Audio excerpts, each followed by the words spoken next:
పెద్దది పేటిఎం ఉందా నీ దగ్గర కూడా? అయ్యో పేటిఎం లేదా అంటుంది. అది లేదండి, నేనే పెళ్లి పెట్టుకోలేను.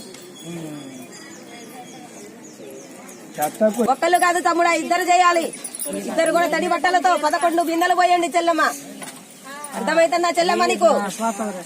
5 పొలములు అక్కడ పెట్టు. అక్కడ ఎన్ని పొలములు ఉంటే అన్ని తీసుకొచ్చుకో నువ్వు.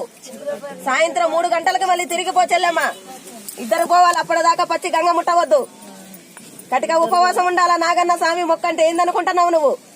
టిఫిన్లు చేసి టీలు దాగి పాలు దాగి పోతే నీకు ఆ ఫలం అందదు. వచ్చే వారంతో చేస్తుందిలే సాయి. నువ్వు పోయినసారి అంతే చేసినావు, నీకు తెలియదా? చేసే ఇసుకు పుట్టింది నాకు. మళ్ళీ తిరిగిపోయి చూసుకున్నావా నువ్వు కోమలు వచ్చినాయా అని?